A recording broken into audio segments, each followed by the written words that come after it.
السلام عليكم ورحمة الله وبركاته.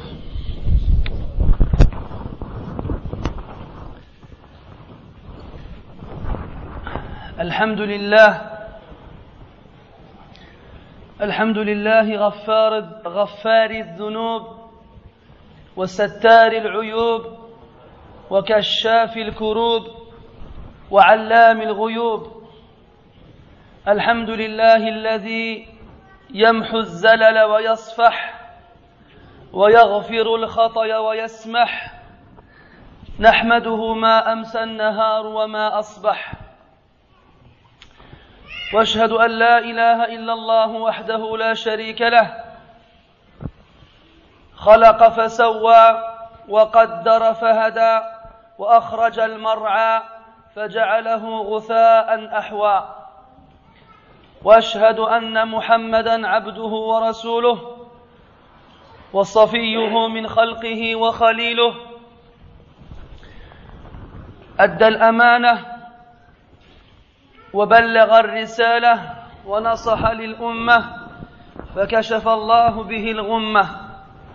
صلى الله عليه وعلى آله وأصحابه وأحبابه وأتباعه وعلى كل من اهتدى بهديه واستنى بسنته واقتفى أثره إلى يوم الدين. إخواني الفضلاء، آبائي الأعزاء، طبتم وطاب ممشاكم وتبوأتم من الجنة منزلا. نسأل الله عز وجل أن يجمعنا وإياكم في هذه الدنيا دائما وأبدا على طاعته، وفي الآخرة في أعلى جنان الخلد، إنه ولي ذلك والقادر عليه. أحبتي في الله،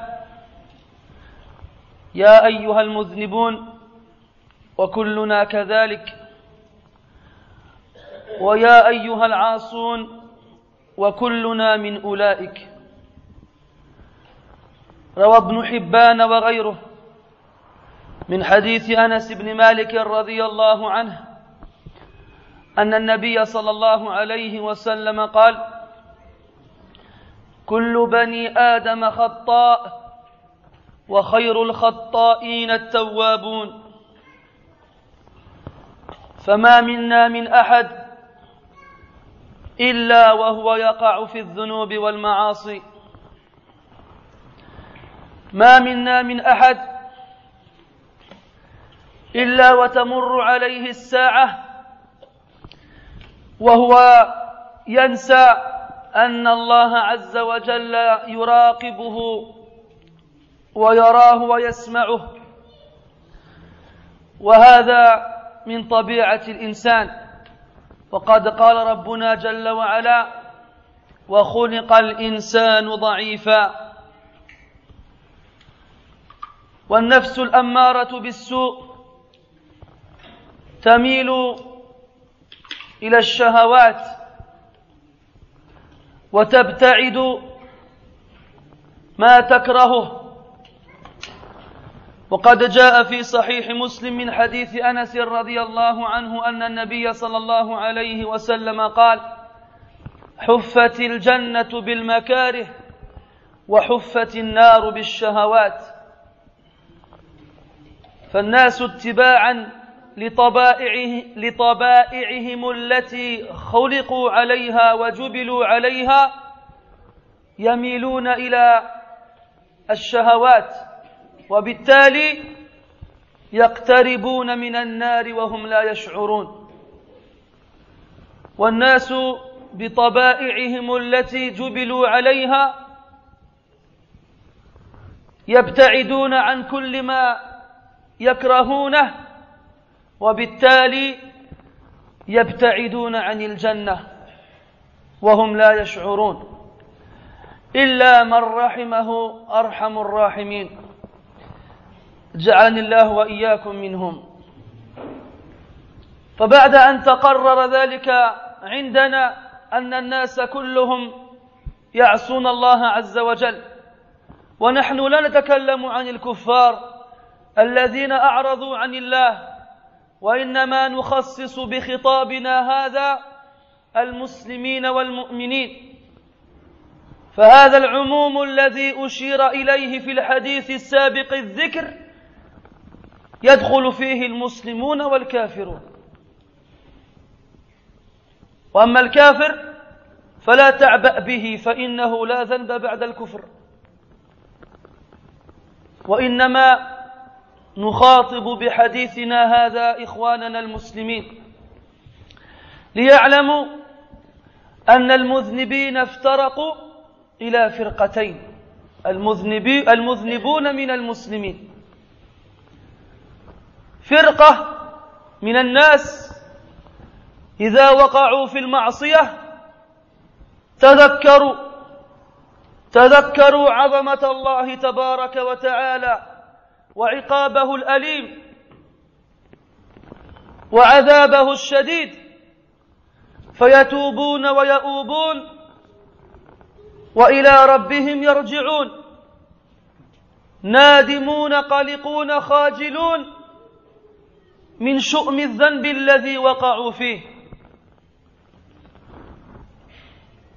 ومنهم من إذا عصى الله عز وجل لم يعبأ بذلك ولم يلتفت إلى ذلك ولم يهتم بذلك.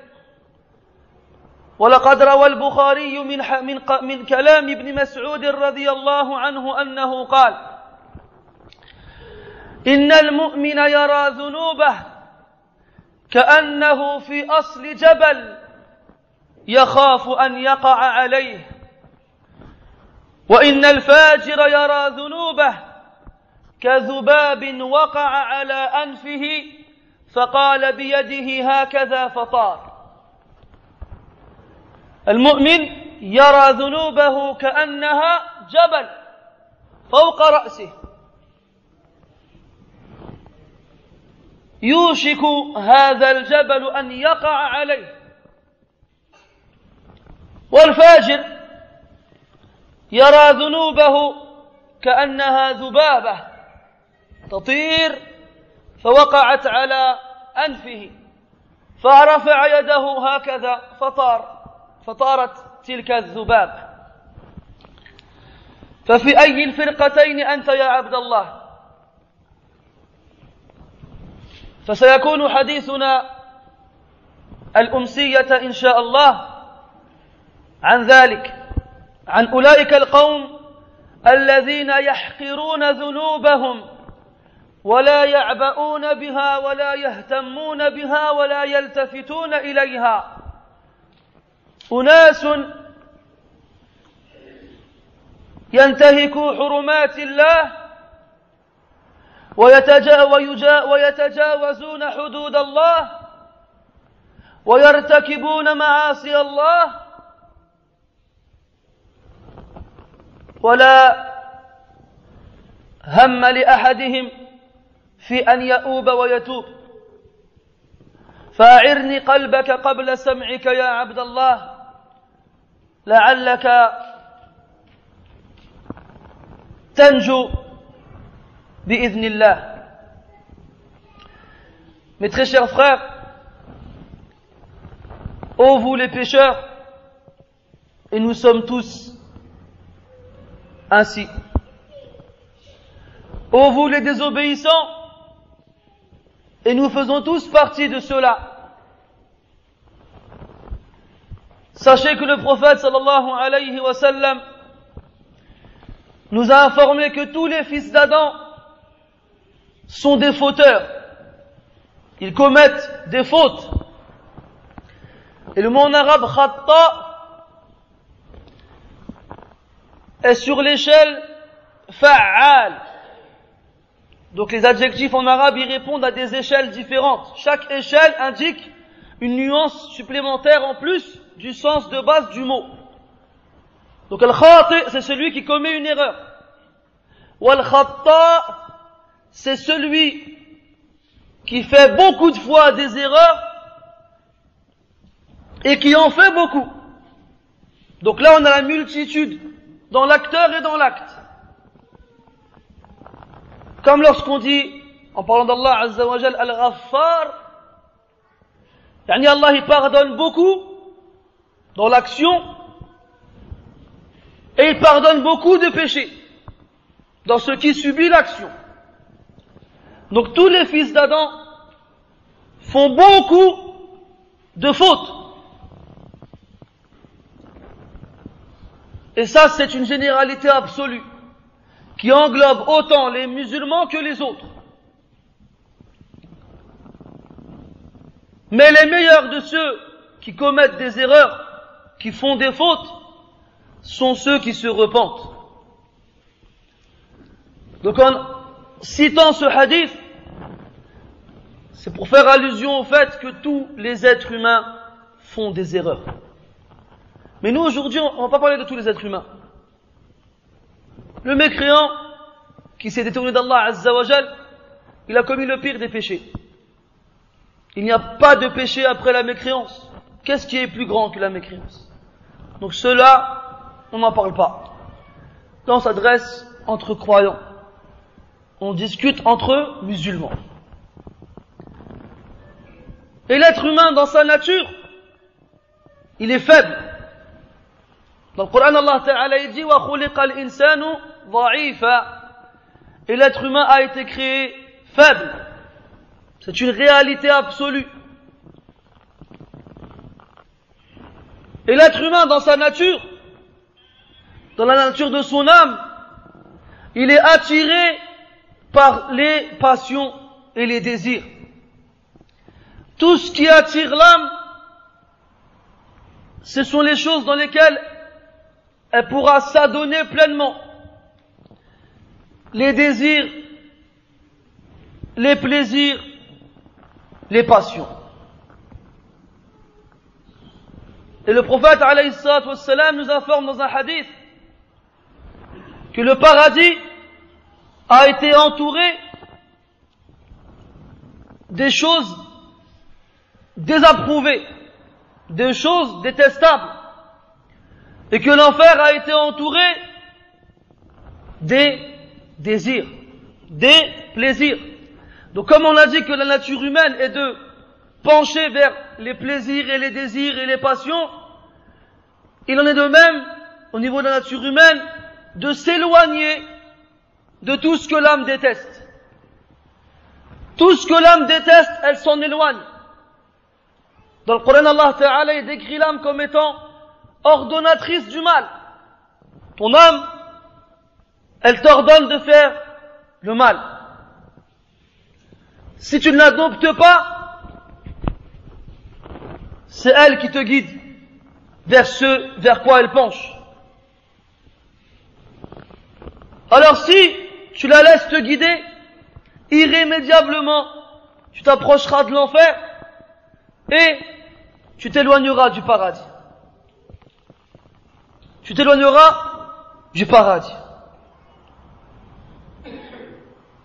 Et donc la différence entre les gens sur ce point sur lequel ils sont tous en accord, qui est le fait de faire des péchés, des erreurs, c'est de revenir vers Allah Azza wa Jal. Donc après qu'on a conclu que tous les êtres humains commettent des erreurs et des péchés, et n'oubliez pas que l'on parle des croyants et des musulmans. Alors, sachez mes frères qu'il y a deux catégories, que les pécheurs et les fauteurs se divisent en deux groupes. Des gens qui, lorsqu'ils désobéissent à Allah Azza wa Jal, se souviennent la grandeur d'Allah subhanahu wa ta'ala. Ils se souviennent à quel point sa punition est douloureuse et à quel point son châtiment est terrible. Alors, ils regrettent, reviennent vers Allah Azza wa Jalla repentant et regrettant et implorent avec humiliation et dévotion son pardon.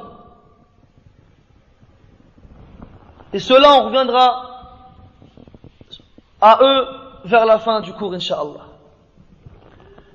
La deuxième catégorie sont des gens qui croient en Allah Azza wa Jalla, qui l'adorent et qui lui obéissent. Mais, lorsqu'ils lui désobéissent,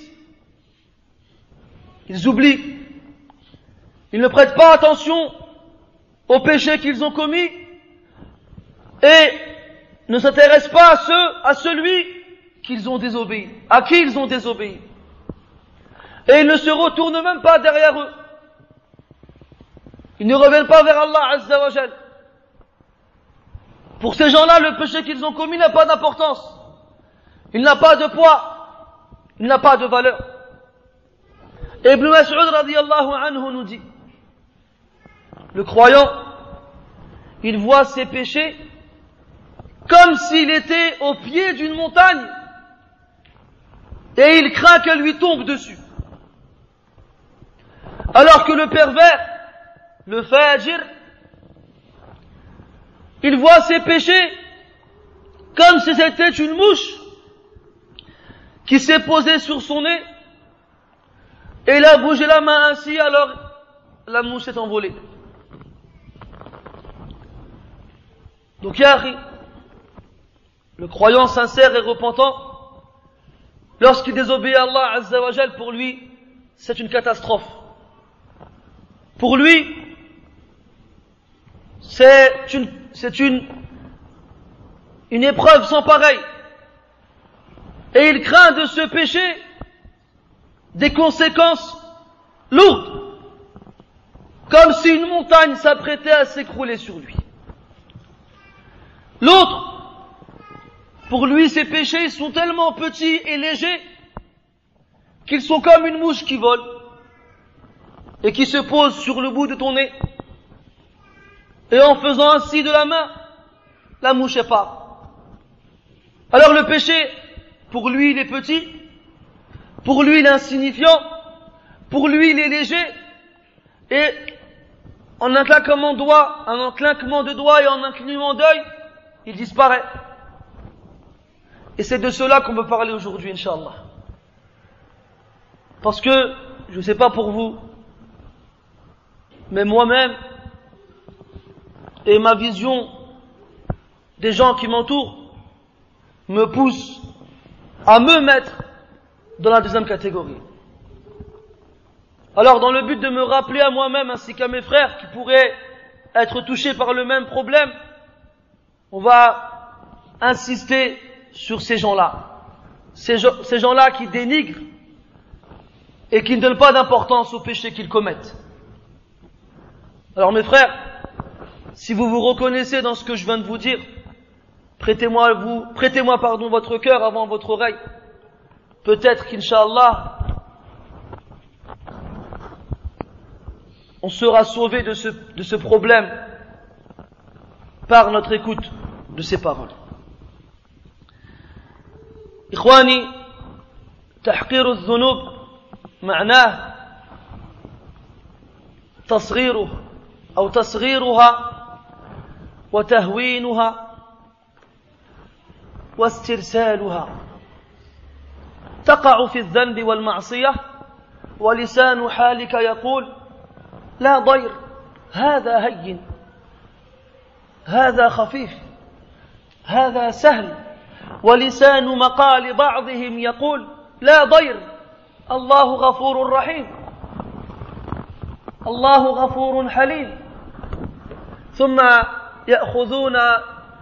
يذكرون هذه الآيات التي فيها ذكر رحمة الله عز وجل وعفوه وكرمه ومغفرته لأوليائه الصالحين، ونسوا أو تناسوا هذه الآيات الكريمات التي فيها ذكر غضب الله عز وجل وعقابه وعذابه. حاميم، تنزيل الكتاب من الله العزيز العليم غافر الذنب قابل التوب شديد العقاب. نبئ عبادي أني أنا الغفور الرحيم وأن عذابي هو العذاب الأليم. إن الله لشديد العقاب وإنه لغفور رحيم. وغير ذلك من الآيات التي تجمع بين الأمرين، تجمع بين مغفرة الله وعقاب الله، حتى يبقى المؤمن بين الخوف والرجاء. كلما تقرب إلى الله بفعل خير رجا ثواب الله عز وجل، وكلما وقع في ذنب أو معصية خاف عقاب الله عز وجل.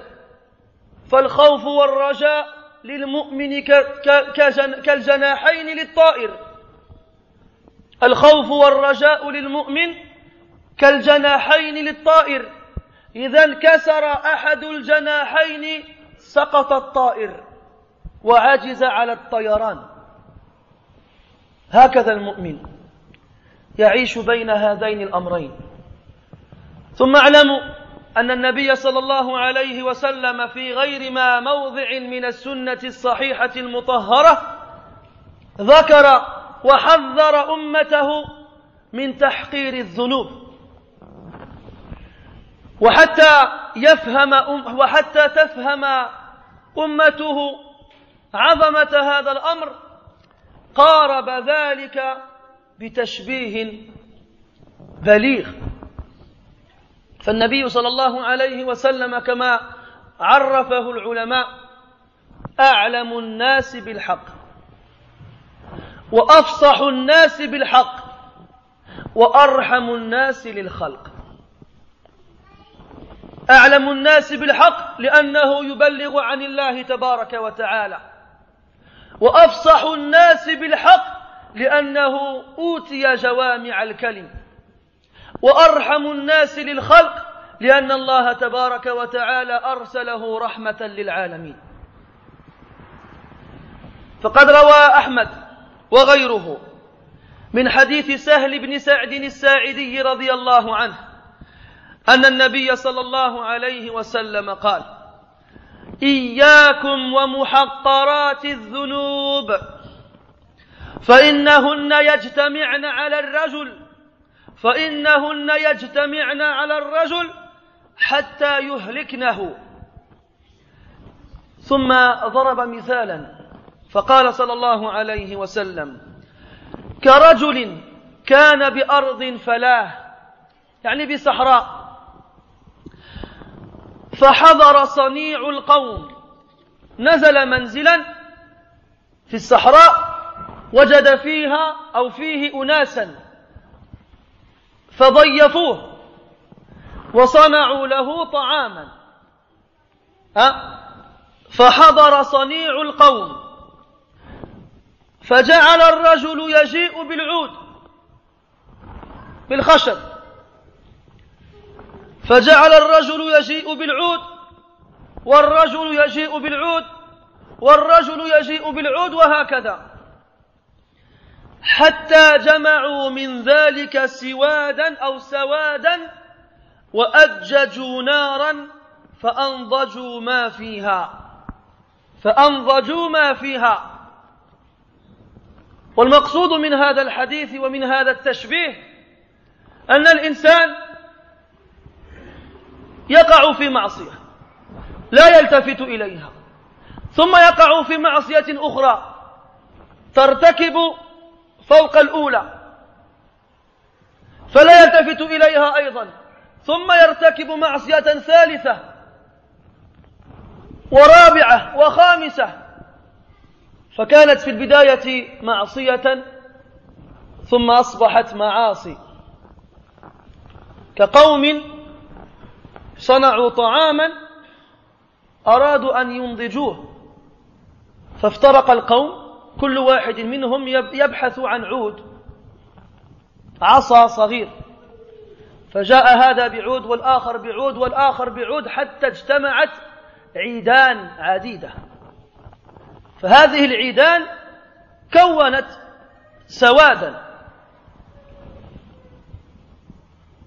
سوادا يعني شيئا كبيرا، ثم استطاعوا أن يوقدوا من هذه العيدان نارا فنضجوا في هذه النار طعامهم. وقد قال ابن المعتز رحمه الله: خل الذنوب صغيرها وكبيرها ذاك التقى، واصنع كماش فوق أرض الشوك يحذر ما يرى، لا تحقرن صغيرة إن الجبل من الحصى. إن الجبل مع كبر حجمها يعني تركب وتكون من الحصى، هذه الحجرات الصغيرة.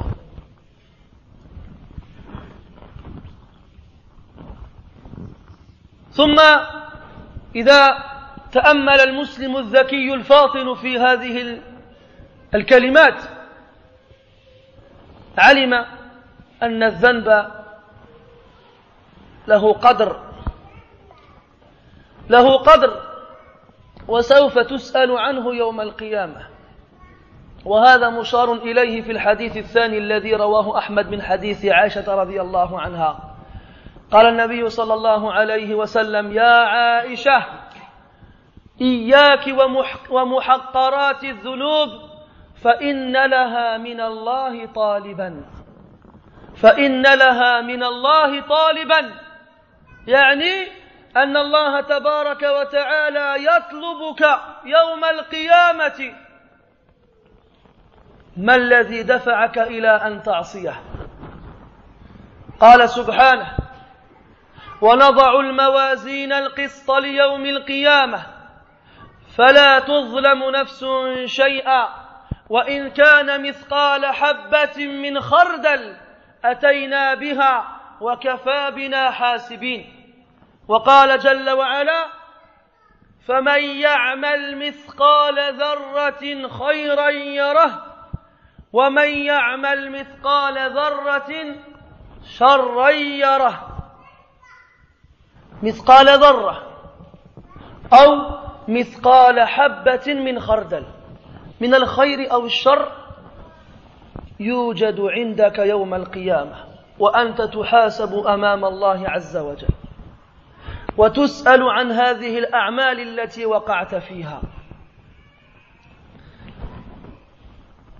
فيا من لم تعبأ بذنوبك، أنسيت أن الذي تعصيه هو الذي خلقك، وهو الذي رزقك، وهو الذي تكرم عليك، وهو الذي أعطاك، وهو الذي استجاب لك، وهو الذي يسر لك أمورك كلها، هو الذي فضلك على كثير ممن خلق تفضيلا. يا أيها الإنسان، ما غرك بربك الكريم الذي خلقك فسواك فعدلك في أي صورة ما شاء ركبك. اعلم يا عبد الله أنك إن دخلت الجنة لا تدخلها إلا برحمة الله، فالله جل وعلا غني عن العالمين، لا يفتقر ولا يحتاج إلى كائن من الأكوان ولا إلى كائن من الكائنات. وما خلقت الجن والإنس إلا ليعبدون ما أريد منهم من رزق وما أريد أن يطعمون. ما طلبك ربك أن تطعمه لأنه في غنى عنك وفي غنى عن كل شيء، وما طلبك ربك أن تسقيه، وما طلب منك ربك إلا أن تعبده. وربك لا يحتاج إلى عبادتك، كما في صحيح مسلم من حديث أبي ذر رضي الله عنه قال النبي صلى الله عليه وسلم فيما يرويه عن ربه جل وعلا: يا عبادي، لو أن أولكم وآخركم وإنسكم وجنكم كانوا على أتقى قلب رجل واحد منكم ما زاد ذلك في ملكي شيئا. ما الله عز وجل لا يحتاج إلى عبادتك، لا يحتاج إلى تسبيحاتك ولا إلى تحميداتك ولا إلى تكبيراتك، فلماذا أمرك بعبادته؟ ليكرمك بدخول جناته ليكرمك بدخول جناته وانظر إلى فضله عليك وكيف رفع قدرك حيث حط قدر غيرك. جعلك الله مسلما وهداك إلى المسجد ويسر أمرك حتى أديت واجبا من واجباتك وصليت صلاة العصر، ثم ها أنت جالس في مسجد تسمع كلام الله جل وعلا وكلام رسوله صلى الله عليه وسلم، والناس خارج هذا المسجد يعصون الله عز وجل ويغفلون ويتغافلون وينسون ويتناسون أن الله جل وعلا أمرهم بطاعته وعبادته، فأي فضل أعظم من هذا؟ ثم أنت تعصيه، وبعد عصيانك إياه لا تلتفت إلى من عصيت، لا تلتفت إلى من عصيت، فمسكين أنت يا ابن آدم، مسكين.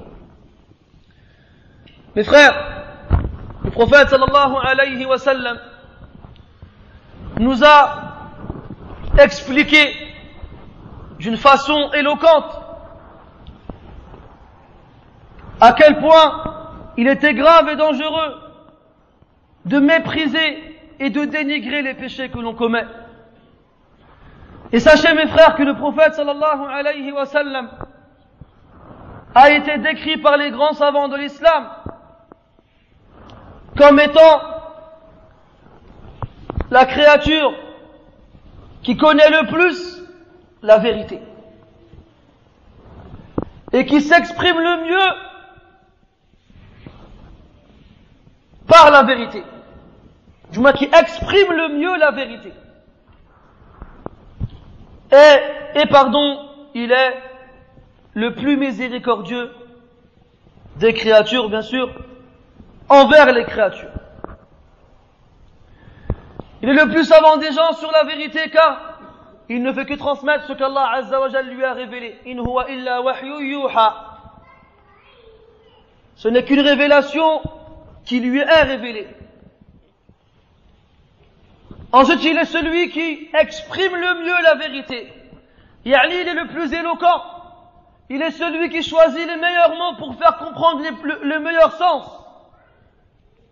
Comme le prophète a dit de lui-même, alayhi salatu wassalam, qu'on lui a donné tous les mots. Tous les mots lui ont été donnés. C'est pour cela qu'il savait lequel des mots était le plus adéquat à exprimer pour transmettre un message. Et troisième point, il est la créature la plus miséricordieuse envers les créatures. Et Allah Ta'ala a dit dans le Coran qu'il n'avait envoyé le prophète sallallahu alayhi wa sallam que miséricorde pour les mondes. Alors le prophète sallallahu alayhi wa sallam dans un hadith nous donne une parabole, une métaphore pour nous faire comprendre quelles sont les conséquences du fait de dénigrer et de mépriser les péchés. Premièrement, il nous a mis en garde contre cela. Il a dit, prenez garde au péché dénigré, au péché méprisé. Faites attention. Pourquoi on doit faire attention à Rasulallah? Alors, pour te faire comprendre pourquoi, il te donne un exemple. Il dit, c'est comme un homme qui est en voyage et qui est sur une terre déserte. Il arrive à un endroit où il s'arrête et il y trouve un peuple. Ce peuple-là lui offre l'hospitalité et il prépare à manger. Et chaque personne de ce groupe se sépare pour aller chercher des brindilles, des morceaux de bois, des branches, pour pouvoir allumer un feu. Alors il y en a un qui ramène une branche, et un autre qui ramène une branche, et un autre qui ramène une branche, et ainsi de suite, jusqu'à ce qu'ils aient pu former un brasier. Jusqu'à ce qu'ils aient pu former Une quantité suffisante pour pouvoir allumer un feu. Lorsqu'un amas noir s'est formé par la multitude de branches, ils ont allumé cet amas et ils ont cuit leur nourriture. Ben ya akhi, ces branches en elles-mêmes, une seule va te paraître insignifiante. Pour toi, tu vas pas pouvoir avec une seule branche allumer un feu pour pouvoir cuire un aliment. Mais lorsqu'on ramène plusieurs branches, et qu'on en ramène, et qu'on en ramène, et qu'on en ramène, jusqu'à ce qu'on en ait assez pour former un amas, alors c'est suffisant, et en l'allumant, on peut cuire notre aliment dedans. Les péchés, c'est pareil. Lorsque on ne leur prête pas attention, et on ne leur accorde pas d'importance, et qu'on les dénigre, et qu'on les méprise, on en fait un, on en fait deux, on en fait trois, on en fait 5, on en fait 10, on en fait 100, on en fait 1000, jusqu'à ce qu'à la fin on ne sache même plus combien on en a fait. Mépriser les péchés, c'est le fait de ne leur accorder aucune valeur, c'est le fait de les rapetisser, de les amoindrir, de les minimiser. C'est le fait que lorsque tu fais un péché, c'est comme si tu disais, sans employer ta langue, c'est pas grave, ma'alish. Comme on l'entend souvent, Allah il pardonne, Allah il est miséricordieux. Et les gens qui se servent de ces versets pour se rassurer et s'apaiser, ils te les évoquent les uns après les autres. Allah il est pardonneur, Allah il est miséricordieux, Allah il est plein de mansuétude, Allah il efface le péché, et ainsi de suite. Mais ces gens-là ont oublié que dans le Coran existait des versets dans lesquels Allah Azza wa Jal nous informait qu'il était dur en châtiment, qu'il était dur en punition, qu'il se mettait en colère et qu'il châtiait. Et sachez mes frères que le croyant, il vit entre ces deux points-là, entre la crainte et l'espérance. La crainte et l'espérance sont pour le croyant comme les deux ailes d'un oiseau. Si une des deux ailes se casse, l'oiseau ne peut plus voler et il tombe et il chute. À partir du moment où le croyant penche plus vers un côté que l'autre, il est en danger. Et plus il s'éloigne d'un des deux points, et plus il s'éloigne de la foi. Alors celui qui dénigre les péchés, il a oublié le côté de la crainte. Parce que le croyant, lorsqu'il fait une bonne action, il espère la récompense d'Allah tabaraka wa ta'ala. Et lorsqu'il commet un péché, il craint le châtiment d'Allah tabaraka wa ta'ala. Donc comme il espère la récompense, il multiplie les bonnes actions. Et comme il craint le châtiment, il s'éloigne du péché. Et lorsqu'il y tombe, il implore le pardon.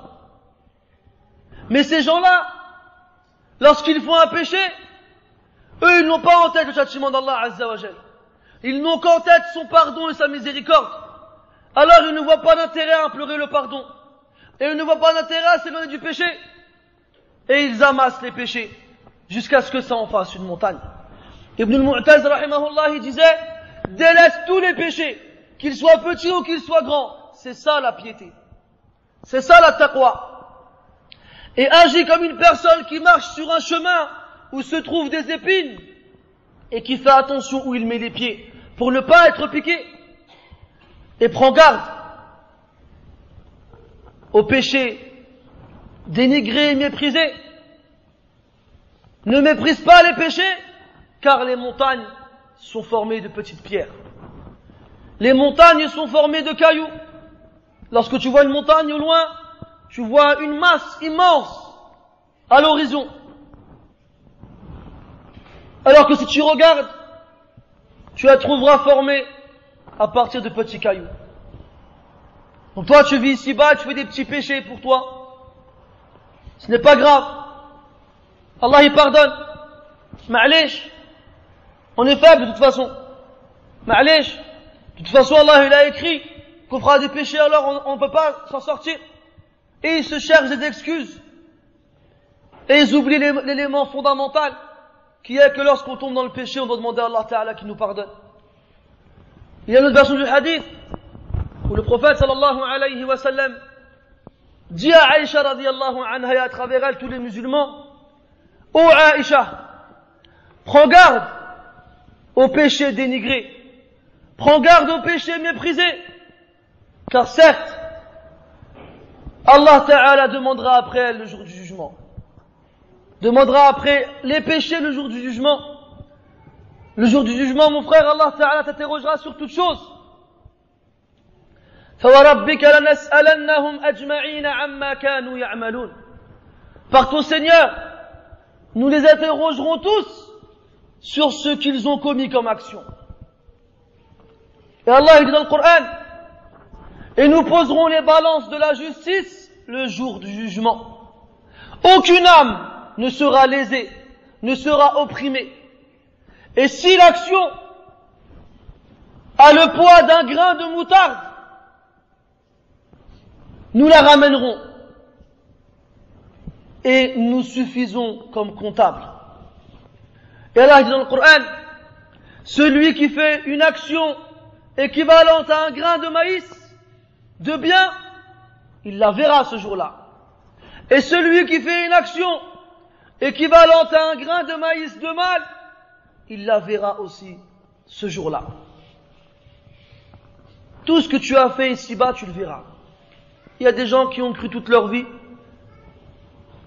que tous les péchés qu'ils ont commis n'avaient pas d'importance. Alors ils n'ont même pas jugé utile de demander à Allah Ta'ala pardon pour ces péchés. Alors ils vivent, ils ont l'espoir, trompeur et illusoire, que le jour du jugement ils seront accueillis avec de la lumière et une récompense énorme. Et voici que le jour du jugement ils arrivent et ils trouvent devant eux une montagne de péchés. Et ils diront: Ya Allah, on n'a pas fait autant de péchés.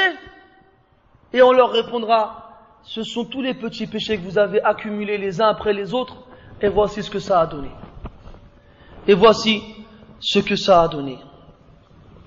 وهنا إخواني نصل إلى نقطة مهمة لا بد منها في جميع دروسنا وخطبنا، وهو أن نقارن بين واقع عملنا أو واقعنا وواقع السلف الصالح رحمهم الله، لأنهم قدوتنا وأسوتنا بعد رسول الله صلى الله عليه وسلم. قال صلى الله عليه وسلم: قال الله جل وعلا: لقد كان لكم في رسول الله أسوة حسنة لمن كان يرجو الله واليوم الآخر وذكر الله كثيرا. وقال سبحانه: والسابقون الأولون من المهاجرين والأنصار والذين اتبعوهم بإحسان. والذين اتبعوهم بإحسان اتبعوا من؟ الضمير يعود إلى المهاجرين والأنصار. وقال النبي صلى الله عليه وسلم: خير الناس قرني ثم الذين يلونهم ثم الذين يلونهم. ثم اعلموا رحمكم الله أن الصحابة رضي الله عنهم كانوا يقدرون المعاصي والذنوب تقديرا غير تقديرنا. فلو توقفنا على بعض كلامهم لنرى كيف كانوا يرون الذنوب ونقارن مع رؤيتنا للذنوب وتقديرنا لها وحكمنا عليها. اسمع إلى ما رواه البخاري من حديث أنس رضي الله عنه، وهذا من كلامه. وأنس رضي الله عنه عمر، يعني عاش طويلا حتى قيل أنه جاوز 100 سنة. وأنس رضي الله عنه لما توفي النبي صلى الله عليه وسلم لم يزل شابا صغيرا، فعاش بعد وفاة النبي صلى الله عليه وسلم السنوات الطوال ما بين 80 سنة و90 سنة. فروى البخاري من كلام أنس رضي الله عنه، وكان يخاطب التابعين. هؤلاء الناس الذين تربوا على أيدي الصحابة رضي الله عنهم ولم يروا النبي صلى الله عليه وسلم. فكان يقول لهم أنس رضي الله عنهم: إنكم لتعملون أعمالا هي أدق من الشعر في أعينكم إن كنا لنعدها على عهد النبي صلى الله عليه وسلم من الموبقات، أي من المهلكات. فهذا كلام أنس رضي الله عنه وهو يخاطب التابعين، خير الأجيال بعد جيل النبي صلى الله عليه وسلم. فكيف كان يقول: لو شاهد واقعنا ولو رأى كيف نعيش وكيف نحيا، ولو حضر في مجتمعنا. والله المتتبع في أقوال الصحابة رضي الله عنهم يرى عجب العجاب، يرى عجب العجاب. أناس عرفوا بالتقوى والصلاح وكثرة العبادة،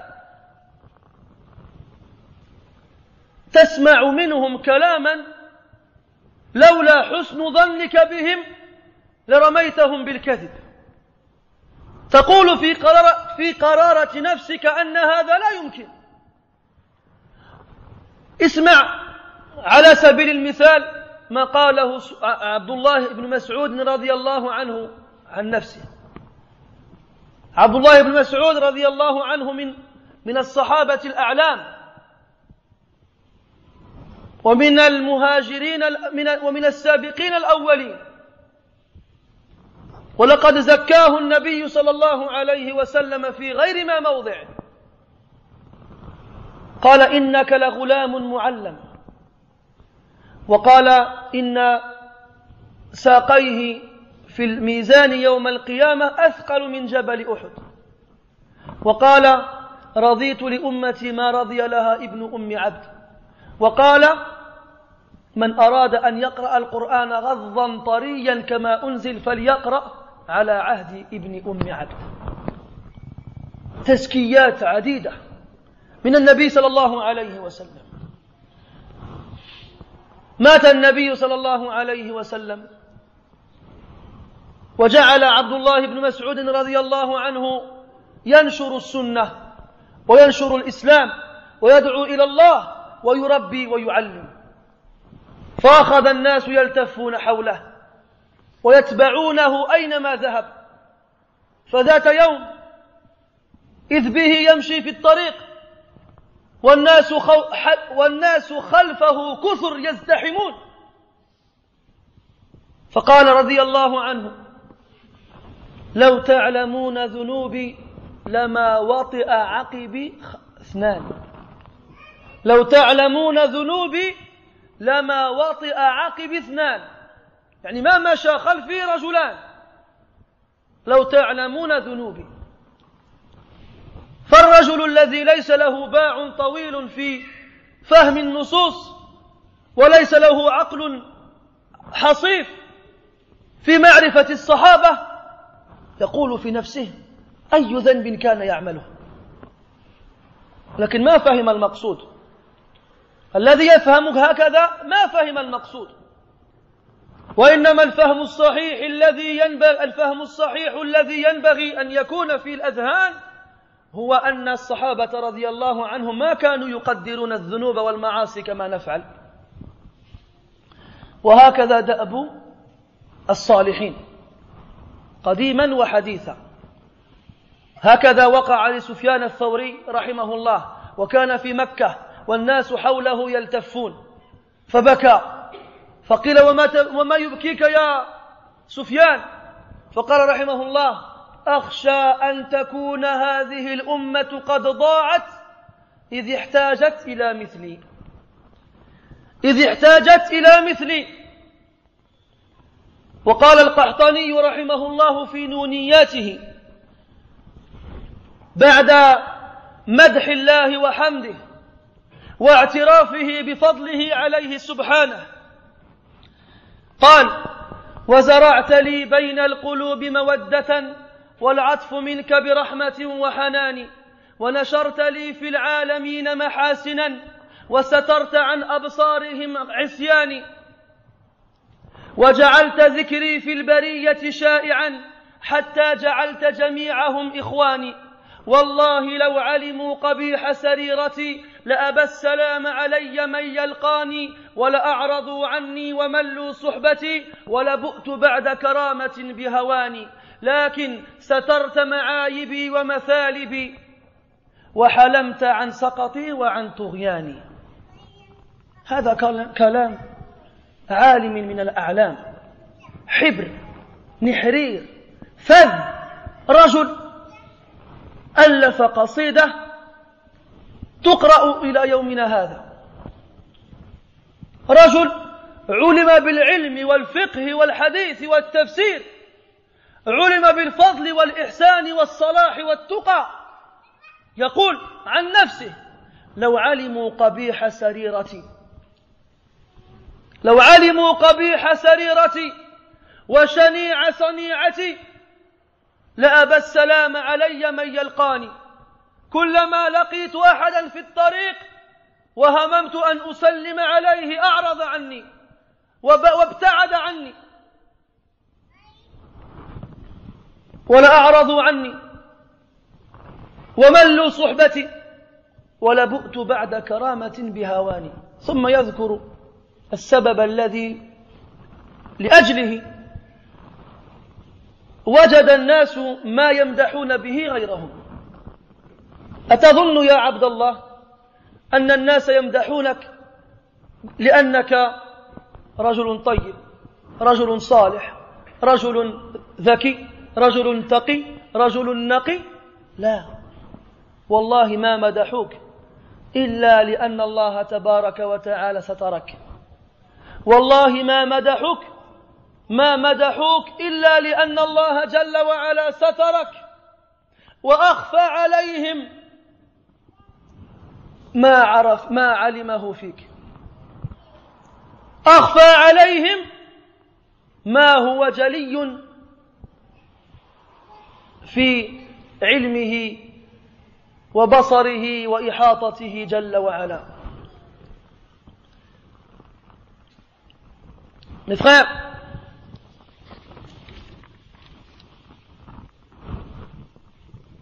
donc on a dit de nombreuses choses concernant le fait de mépriser et de dénigrer les péchés. Maintenant, il y a une chose importante et primordiale et fondamentale qui doit être absolument évoquée et citée dans tous les cours ou bien les discours ou bien les sermons que l'on puisse faire. C'est comment les compagnons et les pieux prédécesseurs voyaient ces choses-là. Car ils sont pour nous un exemple et un modèle. Allah Azza wa Jal nous a ordonné de les suivre de la meilleure façon.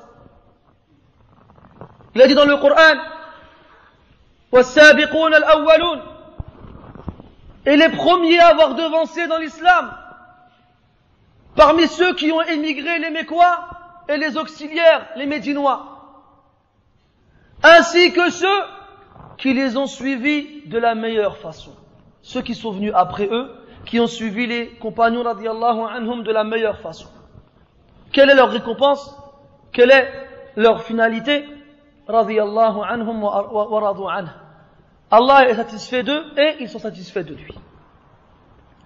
Et le prophète dit sallallahu alayhi wa sallam, les meilleurs des gens, les meilleurs des siècles, le meilleur des siècles est le mien.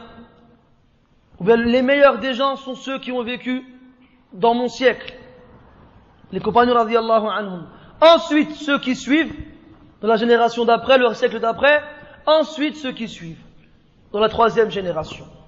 Donc les trois premières générations de cette communauté sont les meilleures de toutes les communautés, nous y compris. Et lorsqu'on sait, lorsqu'on lit un peu les paroles des pieux prédécesseurs, notamment les compagnons radiyallahu anhum, concernant ce point-là, celui qui a une compréhension limitée et une intelligence limitée aussi, il ne comprend pas. Et si ce n'était la bonne opinion qu'on a des prédécesseurs, on se serait dit soit c'est pas vrai, soit ils en font trop, ils exagèrent. Mais regardez comment les prédécesseurs, ils estimaient le péché. Regardez la valeur que les prédécesseurs ils donnaient aux actes de désobéissance. Lorsqu'on a vu comment ils le faisaient, il nous reste une chose, c'est de comparer. De comparer entre leur façon de voir la chose et la nôtre. Et de voir à quel point on se situe de leur façon, de leur vision de la chose. Al-Bukhari rapporte d'après Anas, radiyallahu anhu. Et Anas, comme vous le savez mes frères, n'était qu'un enfant quand le prophète sallallahu alayhi wa sallam est mort. Et Anas, comme vous le savez mes frères, Allah azza wa jalla lui a accordé une longue vie. À un point où certains savants disent qu'il a atteint la centaine d'années. Il était centenaire en mourant. Donc il a vécu longtemps, il a vu beaucoup de choses. Et Anas radiyallahu anhu a été éduqué par le prophète sallallahu alayhi wa sallam. Lorsque le prophète est arrivé à Médine, la mère de Anas radiyallahu anhu l'a pris par la main, a pris son fils, et l'a ramené au prophète sallallahu alayhi wa sallam et lui a dit, tiens, je le mets à ton service. Alors Anas radiyallahu anhu était très proche du prophète alayhi salatu wassalam et a beaucoup appris de lui et a beaucoup enseigné à la communauté après lui. Et Anas radiyallahu anhu, il a côtoyé la deuxième génération, les tabi'in, ceux qui font partie des 3 meilleures générations. Et Anas radiyallahu anhu, il a vécu dans la société des compagnons, dans laquelle se trouvait le prophète alayhi salatu wassalam, et dans celle des tabi'in, dans laquelle il n'y avait pas le prophète sallallahu alayhi wa sallam. Et il a vu une différence. Et un jour il leur a dit, vous faites des actions, vous faites des actions qui sont à vos yeux aussi fins qu'un cheveu. Vous faites des actions qui sont à vos yeux aussi fins qu'un cheveu. Par Allah, nous les comptions du vivant du prophète sallallahu alayhi wa sallam parmi les destructrices. Les destructrices, yani les plus grands péchés. Nous les comptions, nous les considérions à l'époque du prophète alayhi salatu wassalam comme étant les plus fatales.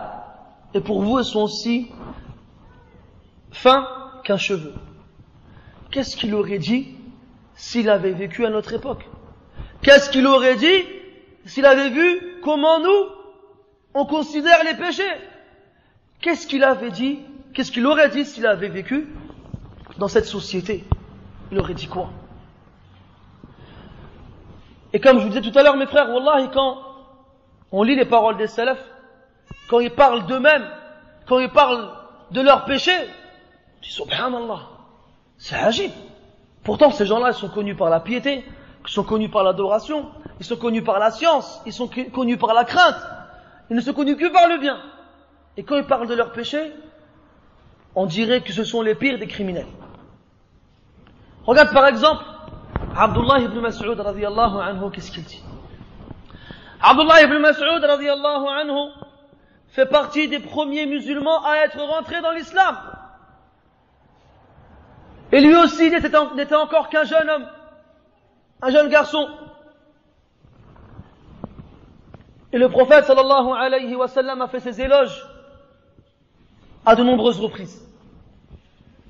Il a dit, lorsqu'il est encore qu'un enfant, tu es un enfant doué de science, qui apprend vite. Il a dit, en parlant de Abdullah ibn Mas'ud, radiyallahu anhu, qui était fin, qui était mince, et qui s'était étendu pour pouvoir couper une branche de harak, pour pouvoir se frotter les dents.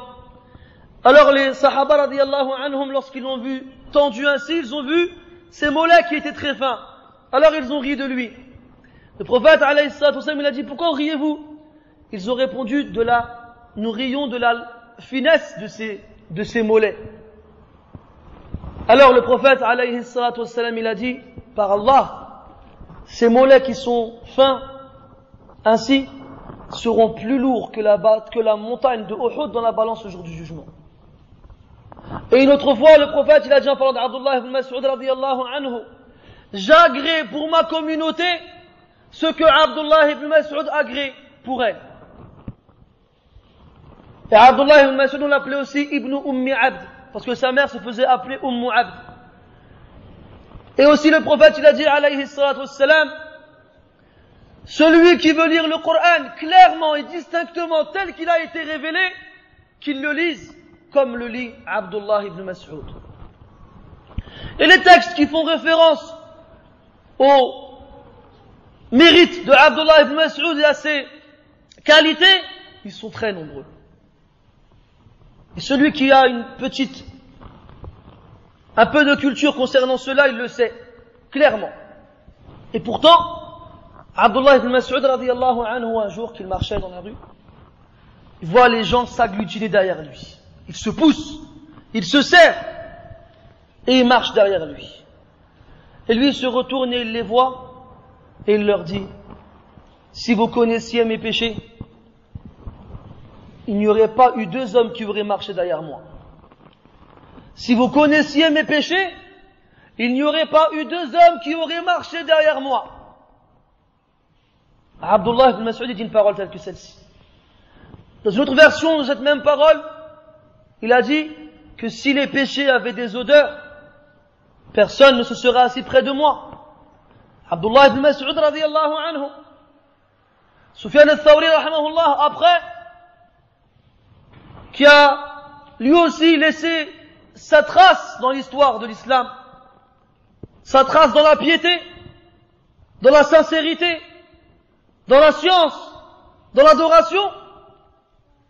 Un exemple, Sufyan al-Thawri rahimahullah a été convoqué par un gouverneur afin qu'il soit juge.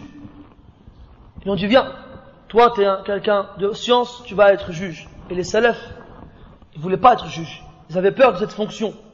Ils s'en sauvaient le plus loin et le plus vite possible.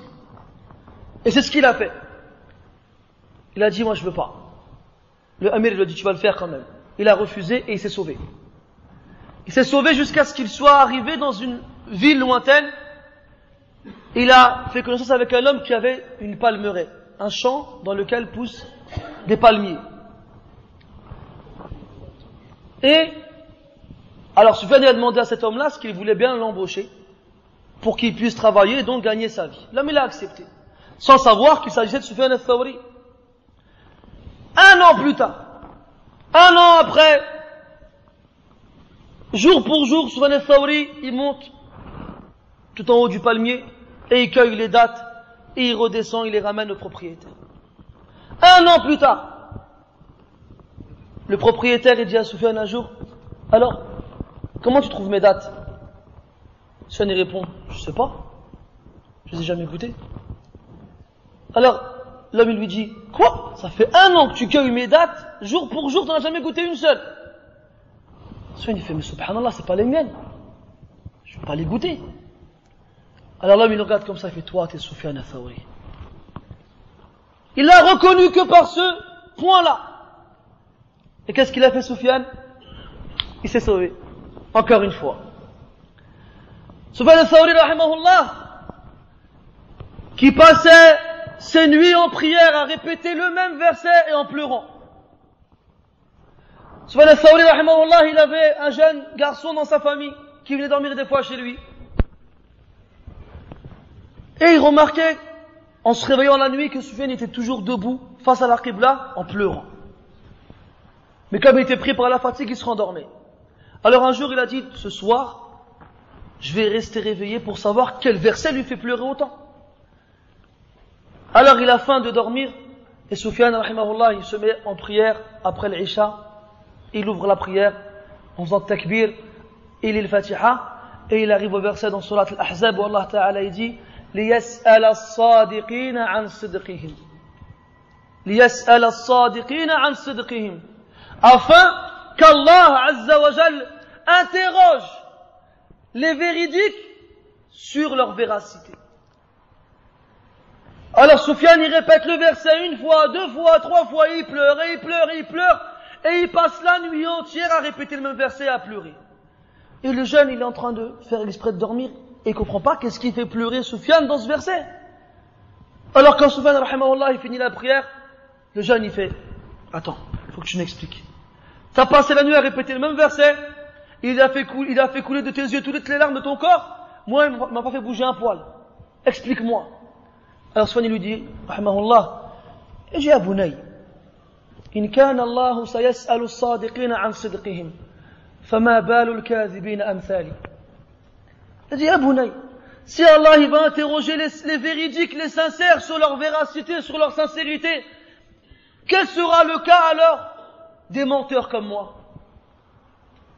سفيان الثوري وناهيك به في علم الحديث فقد لقب بأمير المؤمنين في الحديث.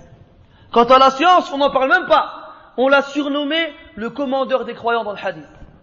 Un jour qu'il était à la Mecque, face à la Kaaba, les gens l'ont reconnu. Et ils se sont agglutinés autour de lui. Ils lui posent des questions. Ya Soufiane, mal hukmu fi kada? Ya Soufiane, aftina fi kada? Ila akhiri. Et lui voit les gens comme ça en train de se pousser, de se bousculer, de lui poser des questions. Et il se met à pleurer. Et les gens ne comprennent pas. Il dit, pourquoi tu pleures, Ya Soufiane? Il a dit, je crains que cette communauté soit perdue si elle a besoin de gens comme moi. Je crains que cette communauté soit perdue si elle a besoin de gens comme moi. Soufiane al-Thawri. Et toi, ça y est, tu fais la prière, t'es au paradis.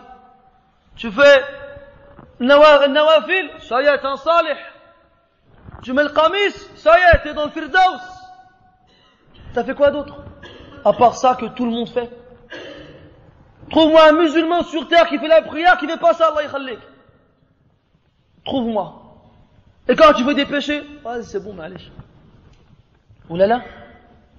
Il y a un savant qui a vécu dans l'Andalousie, qui était connu pour sa science, sa piété, et qu'on appelait Al-Qahtani. Il a un poème qui a le nom An-Nouniya, car chaque vers finit par des nouns. Donc au départ du poème, il remercie Allah Azza wa Jalla pour tous les bienfaits qu'il lui a donnés. Jusqu'à un moment où il dit وَزَرَعْتَ لِي بَيْنَ الْقُلُوبِ مَوَدَّةً. Tu as planté وَزَرَعْتَ لِي بَيْنَ الْقُلُوبِ مَوَدَّةً dans les cœurs de l'affection envers moi. وَزَرَعْتَ لِي. Tu as planté dans les cœurs de l'affection pour moi. وزرعت لي في بين القلوب محبة والعطف منك برحمة وحنان. De l'amour et de l'affection provenant de toi par miséricorde et par douceur. C'est-à-dire que les gens, ils l'aimaient. ونشرت لي في العالمين محاسنا. Et tu as propagé à travers les mondes mes qualités. حتى جعلت جميعهم إخواني. À un point où tous, tu as fait d'eux mes frères. Lorsqu'ils me voient et lorsqu'ils parlent de moi, ils parlent de moi en bien. Et ils me complimentent et ils font mes éloges. القحطاني يصلي بالليل، القحطاني يحفظ القرآن، القحطاني يبكي، القحطاني يذكر الله، القحطاني يفعل ويفعل ويفعل. Ensuite il dit وجعلت ذكري في البرية شائعا. Et tu as fait de mon évocation entre les gens à ce qu'elle soit largement diffusée. Tout le monde parle de moi. وسترت عن أبصارهم عصياني. Mais tu as caché de leurs yeux mes désobéissances. Et là le point qui nous intéresse, il arrive. Il dit لو علموا, par Allah, s'ils connaissaient la laideur de mon secret, s'ils connaissaient la laideur de mon secret, celui qui me rencontre dans la rue refuserait de me passer le salam. Et il se serait détourné de moi, et il se serait lassé de moi, et j'aurais connu l'humiliation après l'honneur. Et j'aurais connu l'humiliation après l'honneur. Mais ya Rabbi, tu as caché Ya Rabbi, tu as été doux envers moi. Ya Rabbi, tu as caché mes défauts et mes péchés. Et tu as été doux envers moi, car tu as fait tomber mes actes de rébellion. Tu les as fait tomber comme on agite le tronc d'un arbre pour faire tomber les fruits pourris qui restent accrochés aux branches. Allah Azza wa Jal, il a fait tomber des yeux des gens ses péchés. Et ça, c'est un point très important, mes frères. Ne crois pas que lorsque les gens disent du bien de toi, c'est parce que tu es quelqu'un de bien. C'est parce que tu as des qualités. Ne crois pas que quand les gens ils font tes éloges ou tes compliments, qu'ils se soient en ta présence ou ton absence, c'est parce que tu es le meilleur parmi eux. Là, c'est parce qu'Allah Azza wa Jal, par son immense miséricorde, il montre aux gens les bonnes choses que nous avons commises, que nous avons faites, et il cache aux yeux des gens les mauvaises choses que nous avons commises. Et si Allah Azza wa Jal n'avait pas caché nos péchés les uns aux autres, wallahi, thumma wallahi, thumma wallah, jamais personne n'aurait trouvé un compliment à faire à quelqu'un d'autre. Jamais. Jamais. Regarde, quand un imam, ou un shir, ou un da'i, un prédicateur, il est sur l'avant de la scène, il parle aux gens. Il est dans telle mosquée, tel centre, telle école ou autre. Et il fait des discours, il parle, il donne des cours. Là, il est devant les gens, il parle. Et il agit, les gens, ils le voient. Et malgré tout le bien qu'il puisse faire, il suffit qu'un jour, il glisse pour que les gens, ils l'oublient. Pour que les gens, ils l'oublient. Chef Foulan Ajdar, Chef Allam Ajdar, surtout les gens qui portent la sunna. Surtout même si ce n'est pas des cours. Regarde les gens qui sont connus pour aller à la mosquée. Les gens qui sont connus pour avoir le hiya, pour mettre le qamis, pour faire le hajj et autres. Les gens ne parlent pas d'eux. Mais le jour où un d'entre eux il va mentir, ou bien il va voler, ou bien il va faire quelque chose que les autres ils font de façon normale, qu'est-ce qu'ils vont dire les gens? Ah, شفت داير اللحية وكيدير وكيدير. شفت صحاب المسجد يروحوا المسجد نهار والليل واش كيدير نساو قاعد الخير اللي كان يديروه وركزوا على هذا الشر الذي بان. Ils ont oublié tout le bien qu'ils pouvaient faire.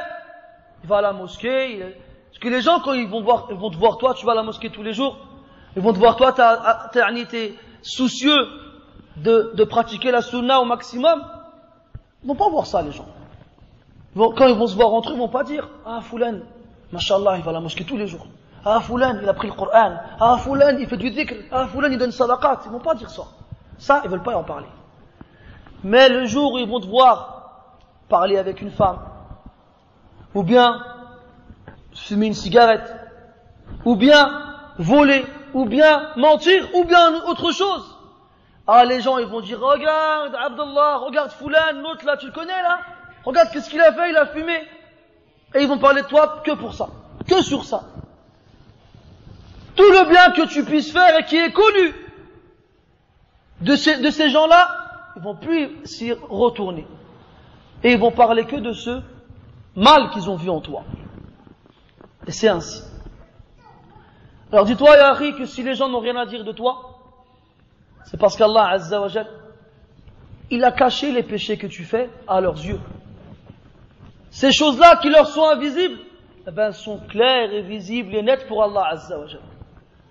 Allah subhanahu par son immense miséricorde, ces péchés que lui seul connaît et que tu ne pourras jamais lui cacher, eh ben, il les cache aux autres.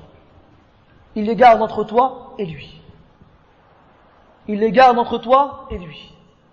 Et toi après, ces péchés-là, tu les méprises et tu les dénigres et tu ne leur donnes pas d'importance. Comment, ya akhi, est-ce que tu peux arriver à un tel degré à mépriser tes péchés, à mépriser tes actes de désobéissance et à les dénigrer, alors qu'Allah Ta'ala t'a tout donné? Allah Azza wa Jal t'a favorisé sur les autres. Allah il t'a donné ce qu'il a refusé à d'autres. Et il t'a élevé alors qu'il a rabaissé d'autres. Allah il a fait que tu sois musulman. Allah il a fait que tu fasses la prière.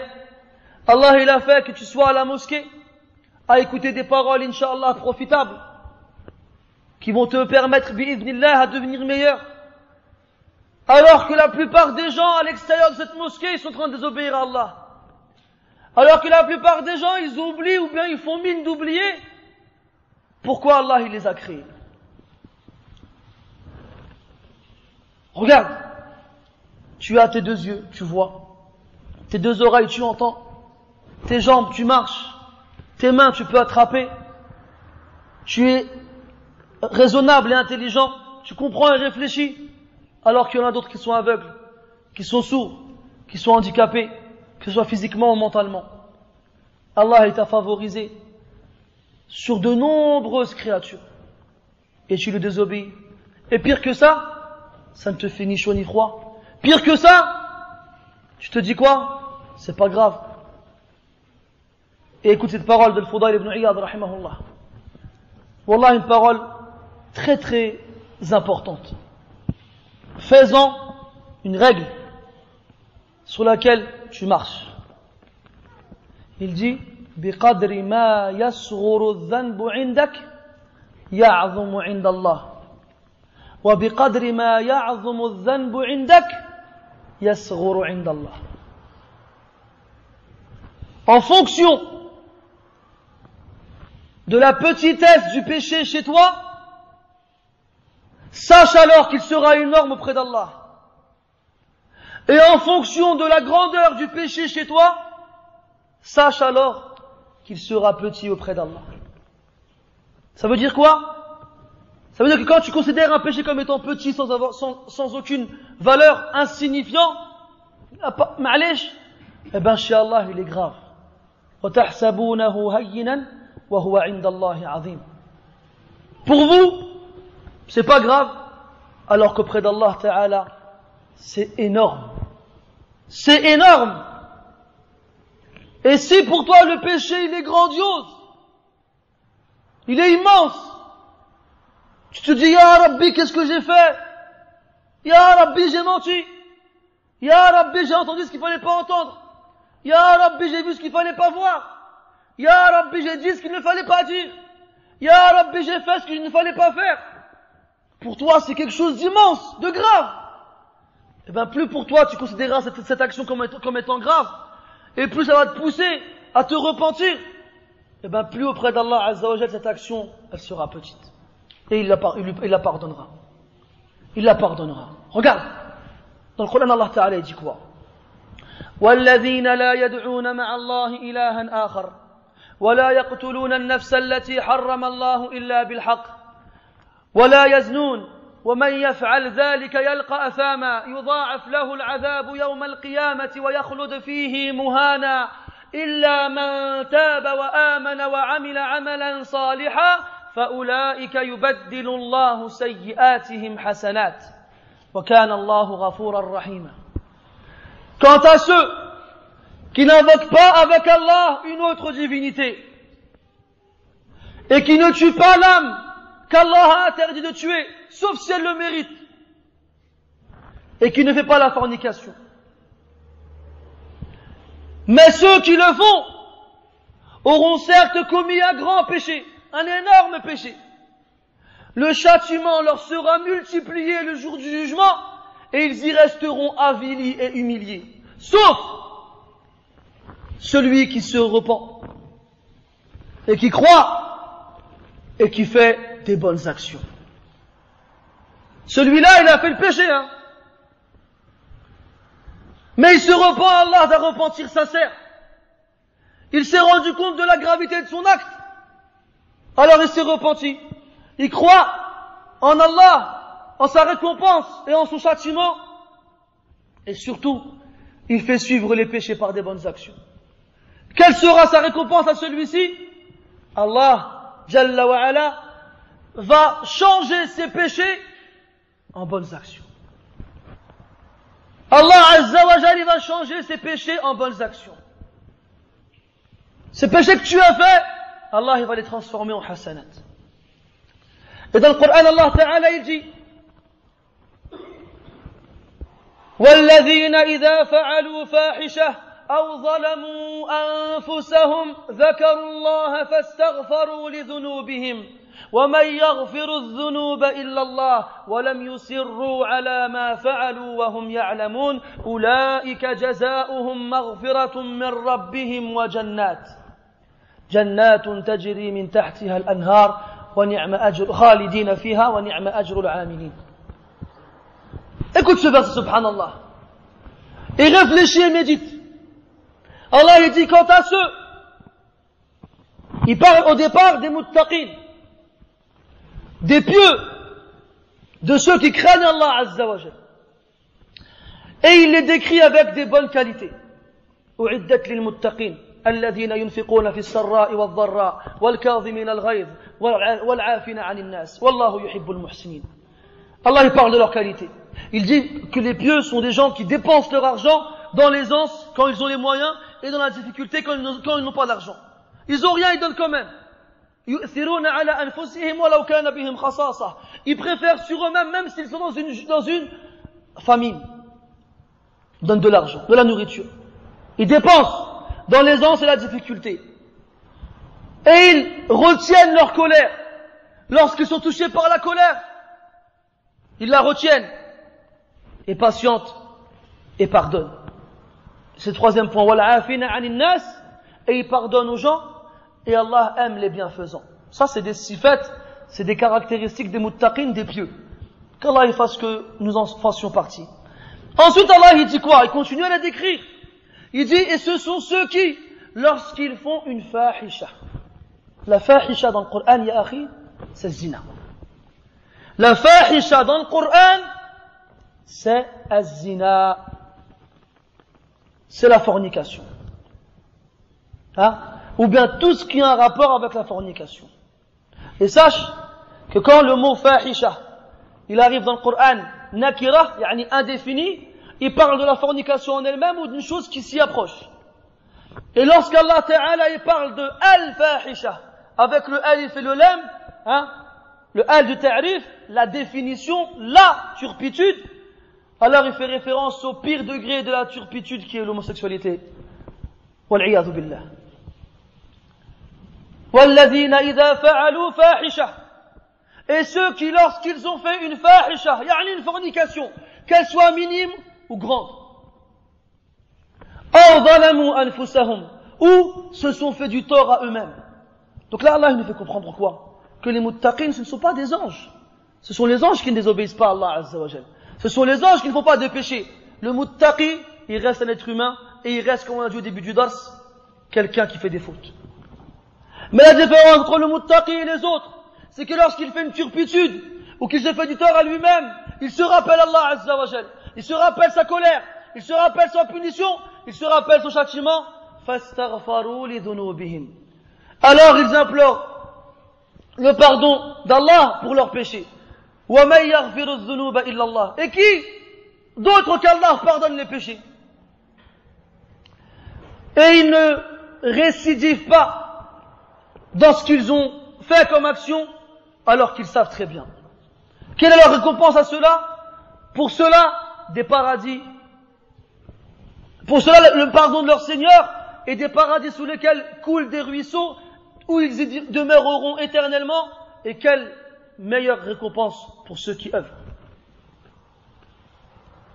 Donc là, ya akhi, tu comprends que le salih, que le pieux, que le vertueux, quel que soit son degré de foi, son degré de piété, il tombe dans le péché obligatoirement. Il tombe dans le péché obligatoirement. Et c'est Allah Azza wa Jal par son immense grâce et sa large miséricorde qui cache nos péchés aux yeux des autres. Sinon, mes frères, wallahi, on n'aurait jamais trouvé un compliment à faire à quelqu'un d'autre. Jamais. Même si on fait des centaines de bonnes actions. Donc souviens-toi cette parole de Al-Fudayl rahimahullah. En fonction de ta considération du péché, si tu le vois qu'il est petit, alors tu ne t'y attardes pas, alors il sera grand auprès d'Allah Azza wa Jalla.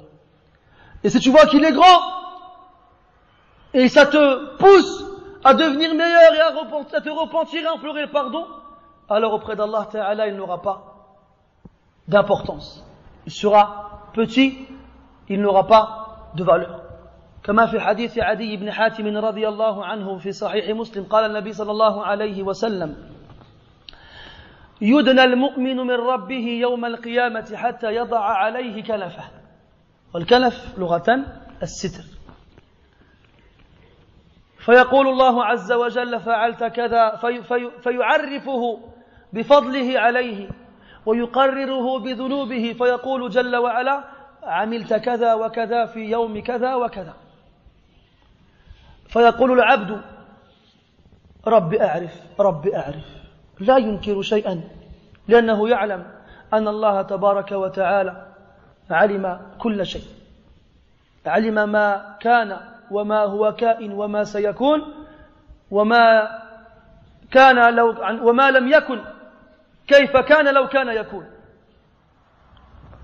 يعلم ما بين أيديهم وما خلفهم ما بين أيديهم أي حاضرهم ومستقبلهم وما خلفهم أي ماضيهم ويعرف أنه ليس له سبيل إلى الاعتذار والاستعتاب والاحتجاج فيعترف ويقر فيقول ربي أعرف وفرائسه ترتعد حتى كاد يوقن أنه أوشك على الهلاك قال الله جل وعلا كما سترتها لك في الدنيا سأسترها لك اليوم وأغفرها لك.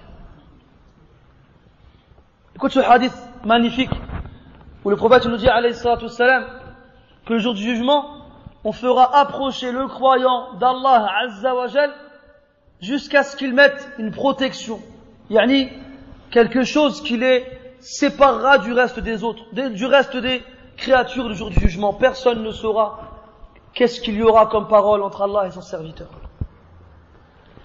Alors Allah Azza wa Jal il fera reconnaître à son serviteur tous les bienfaits qu'il lui a donnés et il lui fera reconnaître tous les péchés qu'il a commis. Il lui dira tu as fait telle chose et telle chose, tel jour et tel jour. Et le serviteur, il n'aura de réponse que mon Seigneur c'est mieux, mon Seigneur c'est mieux. Car il sait que son Seigneur a une science absolue et infinie, qui n'a pas été précédée par l'ignorance et qui ne sera jamais suivi par l'oubli. Il sait qu'Allah Azza wa Jal sait ce qui a été, ce qui est et ce qui sera. Même les choses qui n'ont pas existé, il sait comment elles seront s'ils avaient existé. C'est la science infinie d'Allah Azza wa Jal. Le croyant, il sait cela. Et lorsqu'il pense à cela, il ne réfléchit même pas, il ne pense même pas une seconde à vouloir mentir, à vouloir argumenter, à vouloir s'excuser. Il ne lui reste que de dire Ya Allah, tu sais mieux, Ya Allah, tu sais mieux. Et tous ses membres, ils tremblent comme une feuille. Et Allah, il continue. Tu as fait telle chose et telle chose, tel jour et tel jour.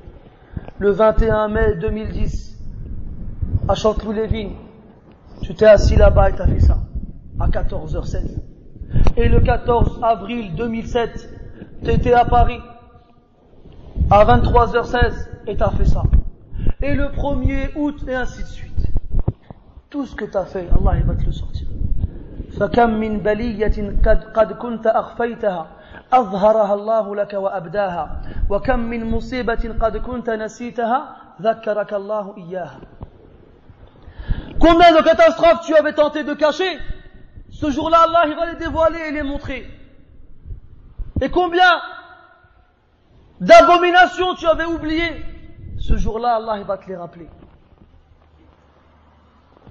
ووضع الكتاب فترى المجرمين مشفقين مما فيه ويقولون يا ويلتنا ما لهذا الكتاب لا يغادر صغيرة ولا كبيرة إلا أحصاها ووجدوا ما عملوا حاضرا ولا يظلم ربك أحدا.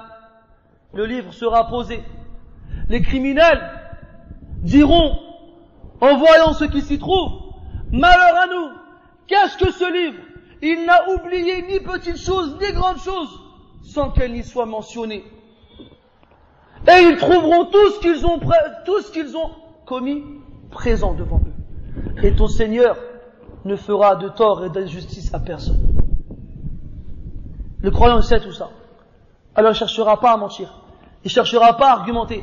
Il ne cherchera pas à s'excuser. Il dira, Ya Allah, et ses membres, ils trembleront. Tu sais mieux. Ya Allah, tu sais mieux. À un point où il va quasiment être sûr que forcément il va aller en enfer. Il va se dire, Allah, il m'a sorti tous mes péchés, ça y est, khlas. Je vais y passer. Tu vas désespérer. Et là, Allah Ta'ala, une fois de plus, il va te surprendre. Il va te dire, oh mon serviteur, ici-bas, j'ai caché tes péchés aux yeux des autres. Alors ici, aujourd'hui, je te les cache aussi, et je te les pardonne. Je te les pardonne. Et Allah, il te pardonne ce jour. Donc fais attention à la taille du péché chez toi. Fais attention à l'impact que le péché a en toi. Fais attention à la valeur que tu donnes au péché. Et sache, mon frère, que ce qui est le plus important pour le croyant dans ce sujet-là, c'est de savoir que ce qui lui est reproché, c'est pas le péché en lui-même. Naam, le péché lui est reproché.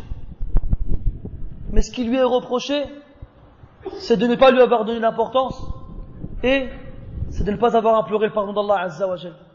Alors donne de l'importance au péché que tu as acquis, que tu commets, et demande pardon à Allah Azza wa Jal.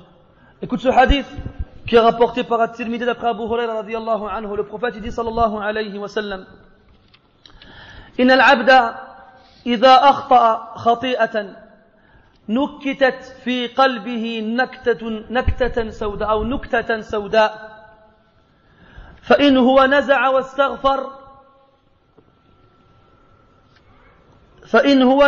واستغفر وتاب سقل قلبه أي استضاء وعاد كما كان وإن عاد إلى ذنبه هذا ليس في نص الحديث وإن عاد زيد في قلبه نكتة سوداء زيد فيها يعني فإن زاد وإن عاد زيد فيها حتى تعلو على قلبه وهو الران الذي ذكر الله تبارك وتعالى كلا بل ران على قلوبهم ما كانوا يكسبون. Abu Hurayra radiyallahu anhu nous rapporte que le prophète sallallahu alayhi wa sallam a dit: lorsque le serviteur fait un péché, un point noir apparaît sur son cœur. Un point noir apparaît sur son cœur. S'il s'enlève le serviteur du péché, il arrête de le faire, il implore le pardon et se repent, alors son cœur s'illumine à nouveau. Son cœur s'illumine à nouveau. Mais s'il revient au péché, alors un autre point noir sera rajouté. Et encore un autre lorsqu'il fera un autre péché. Et encore un autre, jusqu'à ce que la noirceur recouvre son cœur. Jusqu'à ce que la noirceur recouvre son cœur. Et c'est ça le recouvrement auquel Allah Ta'ala fait allusion dans le Coran, dans Surat Al-Mutaffifin, lorsqu'il parle de Ashabu al-Shimal, al-Fujjar, des pervers et des mauvais. Il dit Kalla bal rana ala qulubihim ma kanu yaksibun. Non, ce qu'ils ont commis comme péché a recouvert leur cœur. Warran, ça veut aussi dire en arabe la rouille. Leur cœur, c'est comme s'il avait rouillé. Il ne devient plus réceptif à la parole d'Allah tabaraka wa ta'ala. قال عبد الله بن المبارك رحمه الله: رأيت الذنوب تميت القلوب وقد يورث الذل إدمانها وترك الذنوب حياة القلوب وخير لنفسك عصيانها. Abdullah ibn Mubarak rahimahullah, il disait: j'ai vu que les péchés faisaient mourir les cœurs. Et comment on dit déjà? Idman. Qu'est-ce que tu dis? Idman, mudmin? Je l'ai là le mot là. Quand quelqu'un il est drogué, il n'arrive pas à s'arrêter la drogue. Hein? Dépendant, voilà. C'est dépendant. C'est le mot. Tu apprends l'arabe, tu oublies le français. Donc il dit Abdullah ibn Mubarak rahimahullah, j'ai vu que les péchés faisaient mourir les cœurs. Et la dépendance au péché donne comme héritage l'humiliation. Celui qui est dépendant au péché, qu'il sache que cette dépendance donnera comme fruit, donnera comme héritage l'humiliation. Le pécheur, il est humilié ici-bas auprès des gens et auprès d'Allah dans l'au-delà. Et la vie des cœurs réside dans le délaissement des péchés, et c'est mieux pour toi de désobéir à ton âme. Yani, il vaut mieux que tu désobéisses à ton âme plutôt que de désobéir à Allah Azza wa Jalla. Et c'est là qu'on arrive sur cette qaïda qui vient d'Ibn Abbas radiyallahu anhuma, qui dit لا كبيرة مع الاستغفار ولا صغيرة مع الإصرار. لا كبيرة مع الاستغفار يعني avec la demande de pardon, avec le repentir sincère, il n'y a plus de grands péchés. Yani Allah il pardonne tous les péchés. À partir du moment où tu reconnais ton erreur et tu reviens vers Allah avec un cœur repentant et regrettant, et tu implores son pardon avec humiliation et dévotion. Mais sache en contrepartie qu'avec la récidive et avec la détermination, il n'y a pas de petits péchés. Ça veut dire quoi ça? Ça veut dire que toi, quand tu fais des petits péchés, tu dis quoi? Mais allez, c'est des petits péchés. Alors t'en fais, sans t'y soucier, sans t'en soucier plutôt, et ça s'accumule, jusqu'à ce que le petit péché devienne un grand péché. Sachez que ce principe de grand péché et petit péché, les savants, les sahaba radiyallahu anhum ont divergé dessus. Ils ont divergé déjà premièrement par rapport au nombre. Combien existe de grands péchés? Il y en a, ils ont dit 3, d'autres ils ont dit 7, d'autres ils ont dit 70, d'autres ils ont dit 700. Il y en a qui ont dit il n'y a pas de petits, il n'y a pas de grands péchés, il y a des péchés. Et toi, comment tu vas agir par rapport au péché? Ce sera soit un grand péché ou un petit péché. Alors dans le Coran, il nous dit قل يا عبادي الذين أسرفوا على أنفسهم لا تقنطوا من رحمة الله إن الله يغفر الذنوب جميعا.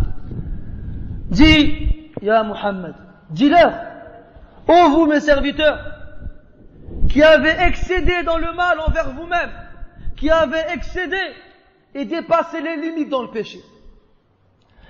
Ne désespérez pas de la miséricorde d'Allah, car Allah pardonne tous les péchés. Allah, il pardonne tous les péchés. Alors demande-lui son pardon. Donne de l'importance au péché que tu as fait. Comme un salaf, il disait, je ne sais plus comment il s'appelle, je ne sais plus c'est qui le muhim, il disait quand tu désobéis à Allah Azza wa Jal, ne regarde pas la taille du péché, mais regarde la taille de celui à qui tu as désobéi.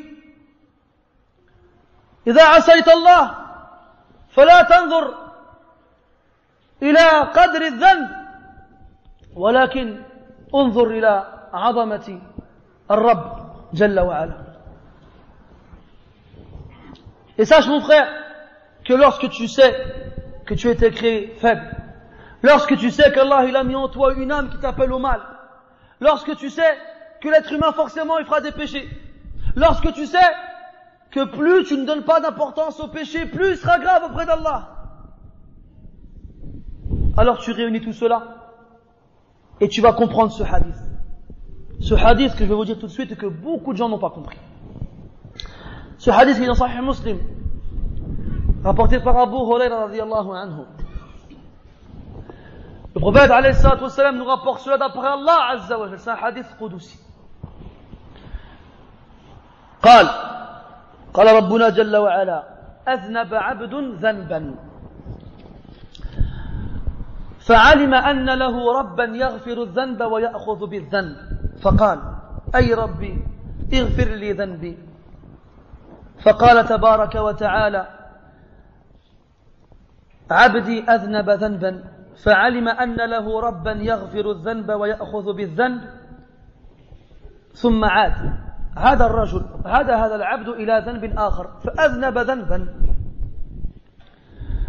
فقال أي ربي اغفر لي ذنبي فقال تبارك وتعالى أذنب عبدي ذنبا فعلم أن له ربا يغفر الذنب ويأخذ بالذنب ثم أذنب العبد ذنبا فقال أي ربي اغفر لي ذنبي فقال الله جل وعلا علم عبدي أن له ربا يغفر الذنب ويأخذ بالذنب فليعمل عبدي ما يشاء فقد غفرت له فليعمل عبدي ما يشاء اعمل ما شئت فقد غفرت لك. وهذا الحديث ليس معناه أنه يجوز للرجل أن يعصي الله متى شاء أو أن يتصرف في أموره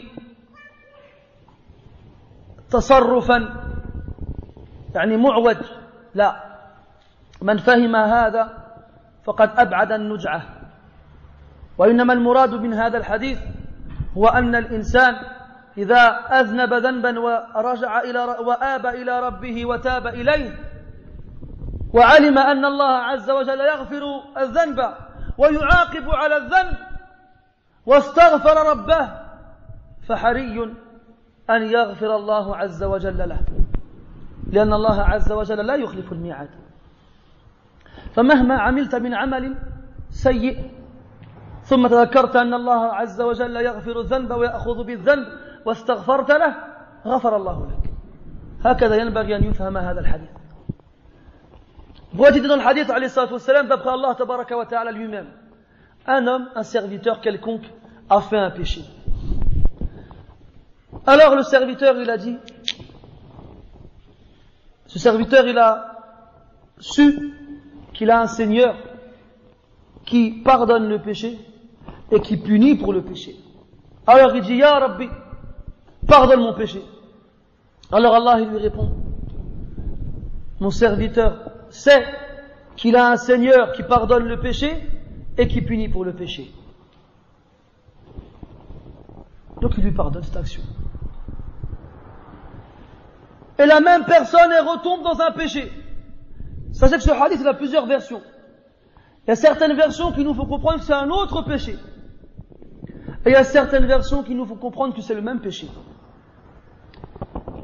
Quoi qu'il en soit, le serviteur il fait un autre péché. Encore une fois il fait un péché.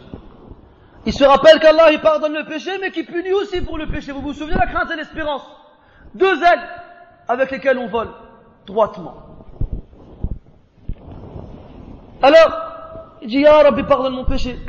Allah il lui répond, Allah il répond, mon serviteur sait qu'il a un Seigneur qui pardonne le péché et qui punit pour le péché. Alors je lui pardonne.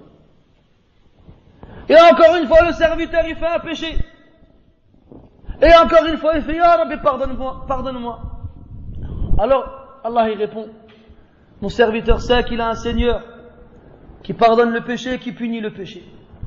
Oh mon serviteur, fais ce que tu veux, je t'ai pardonné. Fais ce que tu veux, je t'ai pardonné. Ne va pas croire mon frère que c'est une carte blanche pour te faire plaisir. Là, celui qui a compris ça, il a mal compris. Il n'a rien compris. Ce hadith il nous fait comprendre que le serviteur il est conscient de sa nature. Il est conscient qu'il est faible. Et surtout, il est conscient que Allah Ta'ala il punit pour le péché et il pardonne le péché lorsqu'on lui demande pardon. Alors qu'est-ce qu'il fait? Il demande à Allah pardon.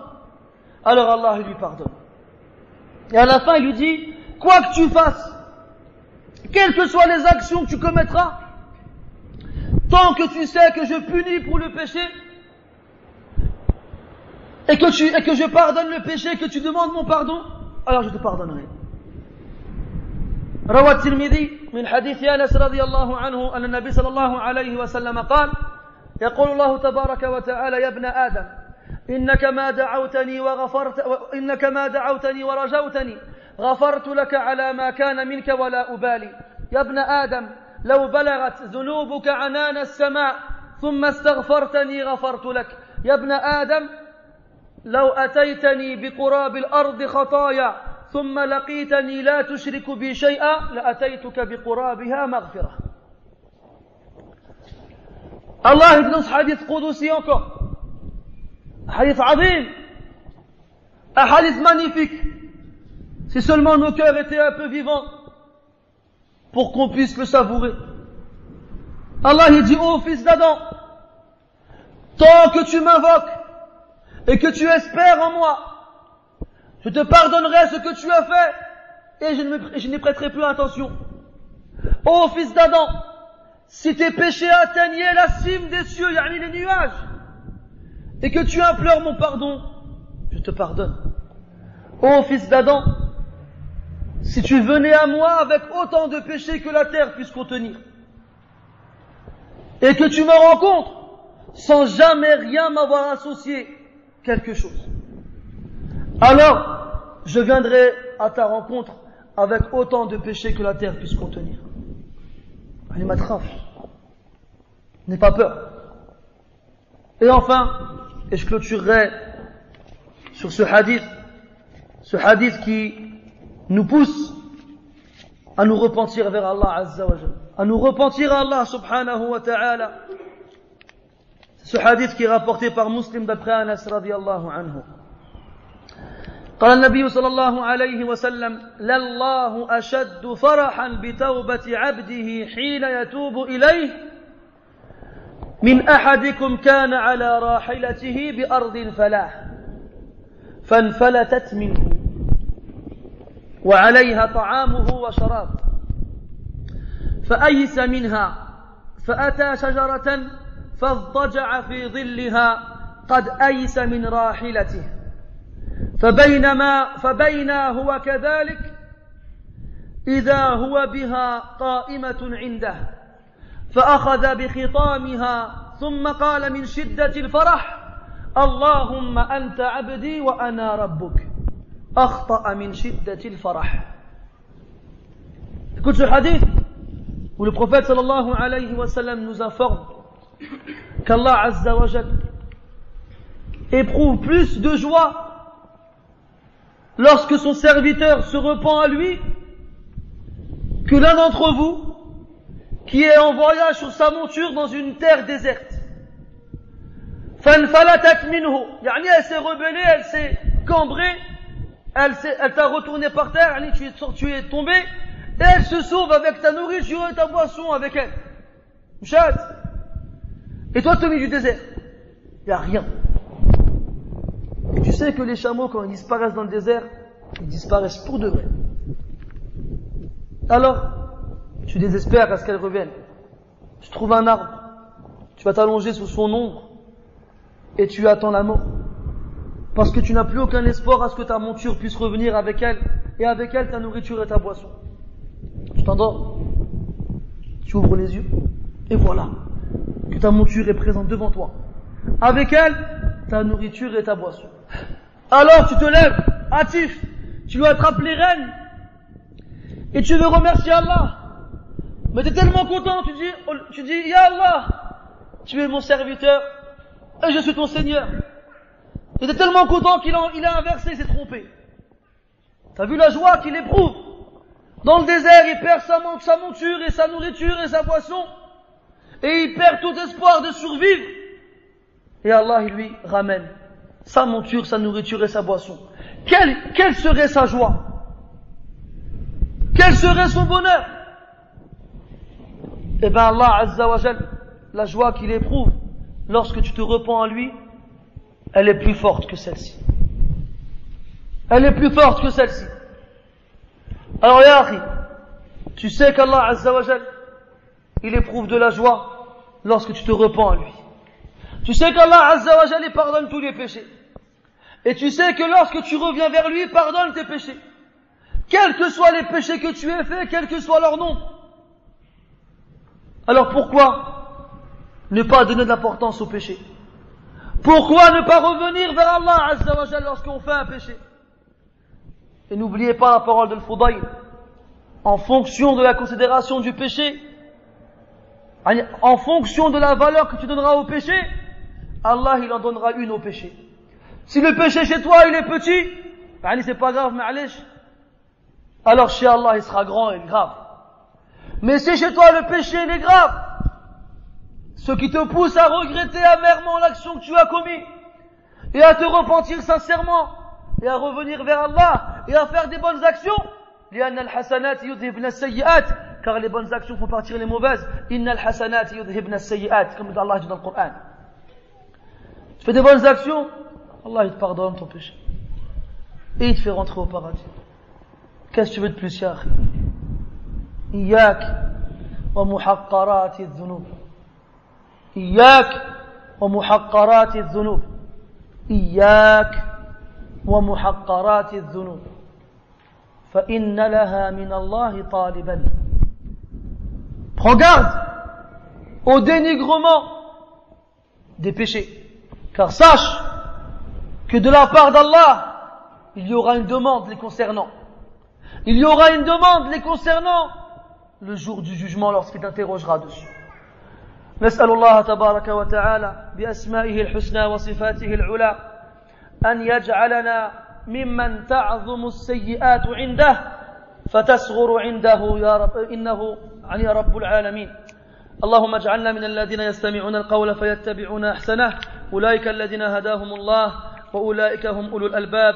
اللهم اغفر لنا ذنوبنا كلها دقها وجلها أولها وآخرها صغيرها وكبيرها ما نسينا منها وما لم ننسها يا رب العالمين. اللهم آتنا في الدنيا حسنة وفي الآخرة حسنة وقنا عذاب النار. سبحانك اللهم وبحمدك أشهد أن لا إله إلا أنت نستغفرك ونتوب إليك. وصلى الله وسلم وبارك على محمد وعلى آله وأصحابه أجمعين. وبارك الله فيكم ومعذرة على الإطالة.